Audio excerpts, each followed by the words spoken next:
BPSC ने अपना syllabus जारी कर दिया है।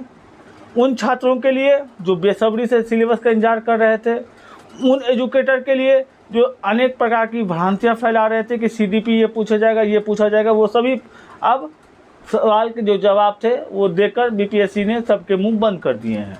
जय हिंद, मेरा नाम है शिवम झा और आपका मेरे channel let's correct seated by Shivam Jha पर स्वागत है।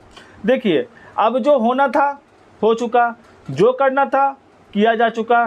करना क्या है, आपको क्या करना है, मेहनत। कितनी मेहनत? जब तक आप सफलता अर्जित न कर ले तब तक मेहनत। ठीक है, चलते हैं आज का हाईलाइट क्या है। देखिए, आज का जो वीडियो का हाईलाइट है वो बस आपकी रणनीति पर निर्भर करता है। आप रणनीति कैसे बनाते हैं।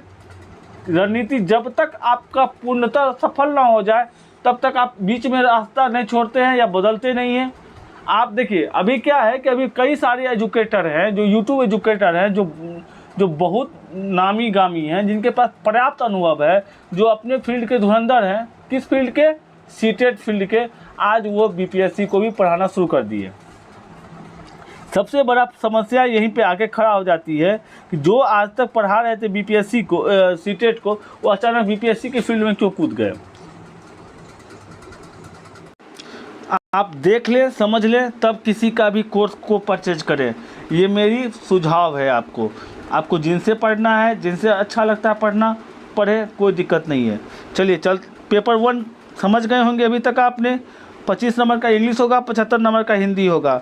दोनों क्वालिफाइंग नेचर के होंगे। 30 नंबर आपको 30% लाना आपको अनिवार्य है। पहली और अंतिम बात, जब तक पेपर 1 में आप क्वालिफाई नहीं कीजिएगा, पेपर 2 में आप कितने भी अच्छे नंबर लेके आ रहे हो कोई फ़ायदा नहीं होगा। इसलिए जितना इंपॉर्टेंट पेपर 2 है उससे ज़्यादा कहीं इंपॉर्टेंट पेपर 1 है। जब आपके घर के अंदर खाना बना हुआ है लेकिन गेट ही नहीं खुल रहा तो वह अच्छे खाना आप कैसे खा पाइएगा। इसलिए जब आपको सफलता अर्जित करनी है तो पेपर 2 में अच्छे नंबर आने चाहिए, नो डाउट, बेशक आने चाहिए, वही आपको मेरिट में स्थान दिलवाएगा। लेकिन साथ ही साथ आपको पेपर 1 में भी 30% से ज़्यादा या 30% नंबर लाने होंगे। 30% पे ही ध्यान दीजिए, लाने होंगे, ताकि आप क्वालिफाई कर जाएं और सीधे एक बार पेपर 2 के लिए जंप कर जाएं। तो सबसे जितना इम्पोर्टेंट पेपर 1 उससे ज़्यादा कहीं इम्पोर्टेंट पेपर 2 मेरी राय में।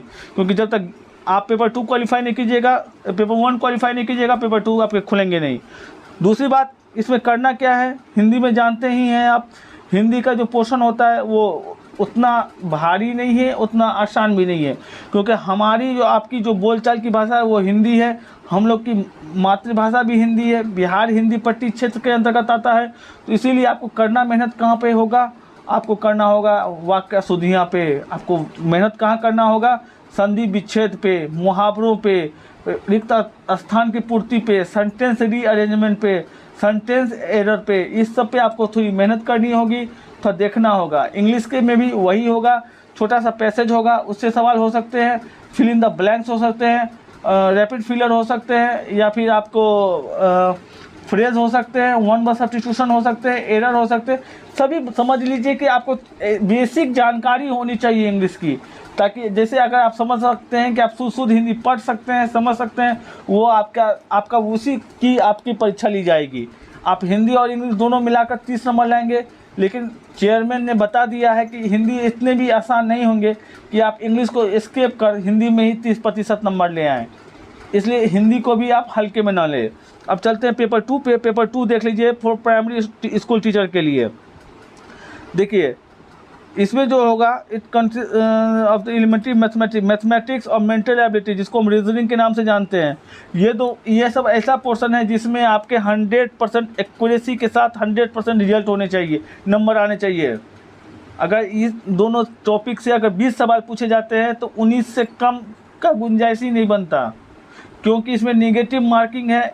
मैथ और रीजनिंग एक ऐसा चैप्टर है, जब तक आप बनाइएगा नहीं तब तक आपके उत्तर प्राप्त नहीं होंगे, और जब तक उत्तर नहीं प्राप्त होंगे आप तुक्का मार नहीं सकते। जब तुक्का मारिएगा तो जितना तुक्का आप मारिएगा उतनी सीधी आप नीचे चले जाएंगे। इसलिए आपका पहली और अंतिम बेसिक मंत्र, तुक्का नहीं मारना है, निगेटिव से बचना है जितना बच सके, क्योंकि निगेटिव आपको आकर्षित करेगा, अपने आप को मरवाने के लिए आकर्षित करेगा, बोलेगा कि यही आंसर है, यही ऑप्शन होगा, ब्रह्मांड में सारी शक्तियाँ गलत है, सब गलत है, सब टीचर गलत है, यही सही है मेरे हिसाब से। और आपको लगेगा कि 100% आप ही सही हैं, लेकिन हकीकत ये है कि जब आप एग्ज़ाम देने बैठिएगा तब आपको लगेगा, जब आंसर की आएंगी तब आप देखिएगा बी के बदले सी आंसर की में है, तब आपके पूरे जो आपका जो जो प्रिडिक्शन था उस क्वेश्चन के लिए वो पूर्णतः धराशायी हो जाएगा। इसीलिए निगेटिव मार्किंग नहीं करना है, निगेटिव मार्किंग से हमेशा बच के रहना है। दूसरी बात, अभी तक बीपीएससी आयोग द्वारा इस प्रकार का परीक्षा का आयोजन नहीं करवाया गया। जिस प्रकार का परीक्षा होती है उसी प्रकार का एग्ज़ाम ली जाती है, उसी प्रकार के प्रश्न पत्र तैयार किए जाते हैं। इसीलिए आप प्रीवियस ईयर घटना चक्र का जो क्वेश्चन बैंक आता है उसको पहले देखें, समझें कि कहाँ की गहराई तक क्वेश्चन पूछे जाती है। आपको पीसीएस के लेवल तक का नहीं पढ़ना है, लेकिन आपको इतनी जानकारी होनी चाहिए कि आप क्या जो बीपीएससी के जो एग्ज़ाम लिया जाएगा उसमें आप सफलता प्राप्त कर सके। इससे संबंधित पूरा एक वीडियो और मैं आपके लिए अपलोड करूँगा। क्योंकि तब तक के लिए धन्यवाद। जय हिंद, वंदे मातरम।